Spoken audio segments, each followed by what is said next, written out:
Great North Trail, part 27, and this is the last stretch across the Strathmore River to Durness from Altnaharra.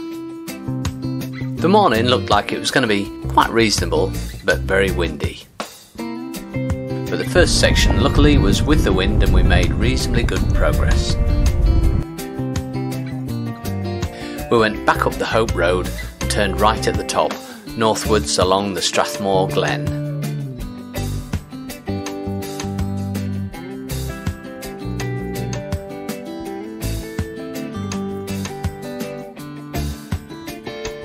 This was actually the very beginnings of the Strathmore River itself. None of us were too sure what the rainbow was trying to tell us. There are a few worrying signs of the old Highland clearances all the way along this road. It was pretty bleak, to be honest.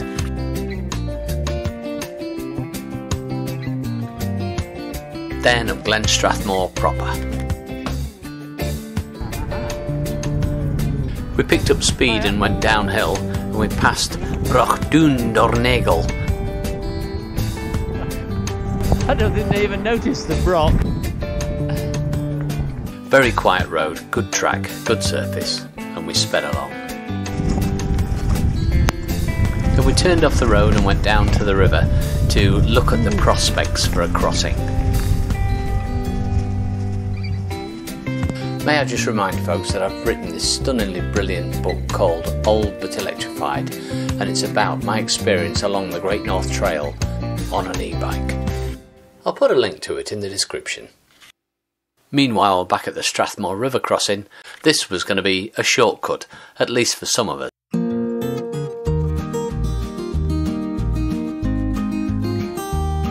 Didn't look too bad really, and it's all in the preparation. I'm going to strip down to my brown knickers anyway first. I went first and led the way with my first load of panniers and luggage. Then Christian followed me in, only to return very quickly for his lost flip-flop. My observations were that it was actually deeper than we thought and really, really cold.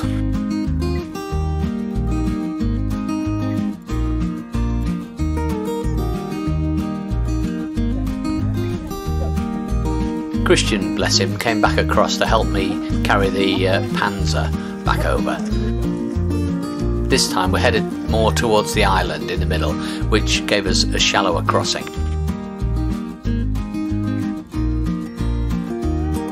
The other three compadres, having watched us cross, decided, not for me, and they went the long way round.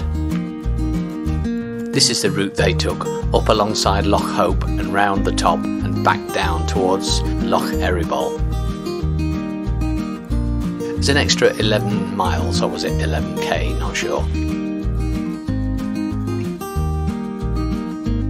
Christian at the site of the Strathmore River crossing.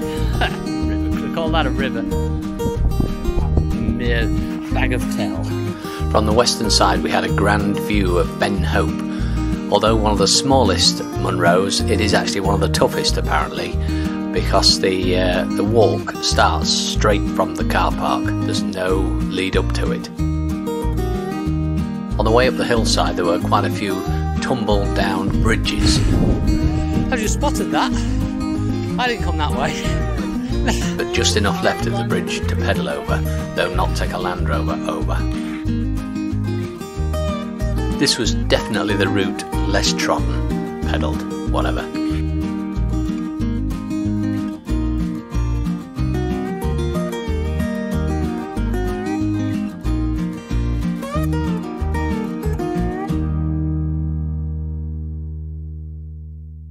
Not many people come this way, we figured.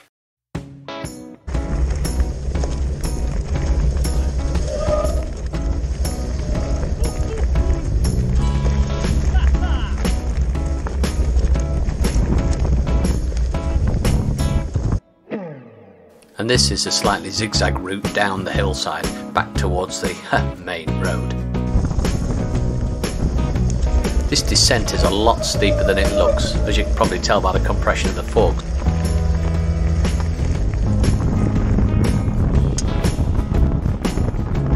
In fact, it was probably the steepest descent of the whole Great North Trail, I could say. My wrists were really aching by the time I got to the bottom.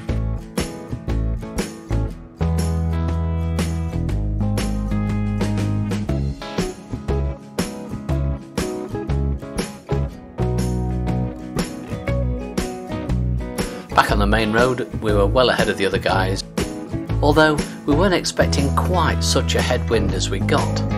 And then... hailstones. That's the sea loch, Loch Erebol, which turned out to be somewhat windy.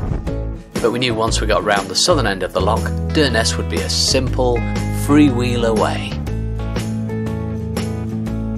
Some of the camper vans gave us lots of room because we were being blown all over the road.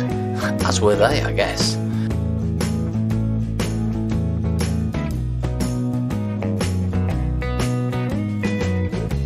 But when we got going north again, it was a total delight.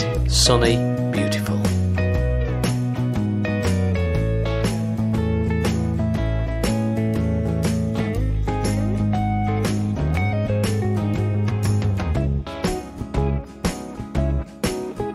Meanwhile, the other three were still coming down south into wind on the other side of the loch.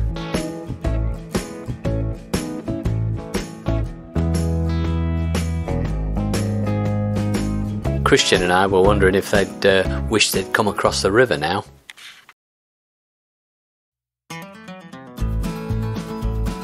Obviously, there are some motorists who just don't give a monkeys about anybody else.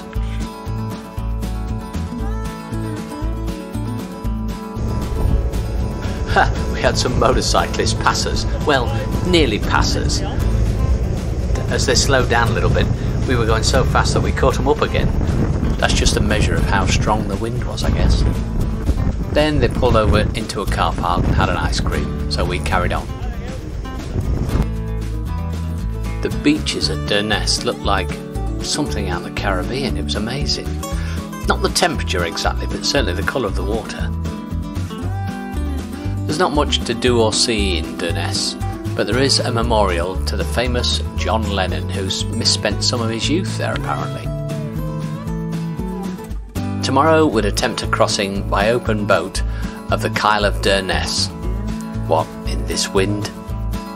The official end of the Great North Trail is the lighthouse at Cape Wrath, but I think that might need looking at. Durness's attraction is the Smooth Cave, which actually it's supposed to be a waterfall, but I think it was turned off due to lack of rainfall.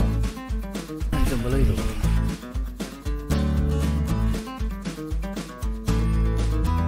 Apparently John Lennon wrote a poem in Durness, and it later became the song In My Life. Once again, thanks for bothering. Please give us a thumbs up, but please buy a copy of Old But Electrified. Oh, give us a stunning review to make the angels weep if you would.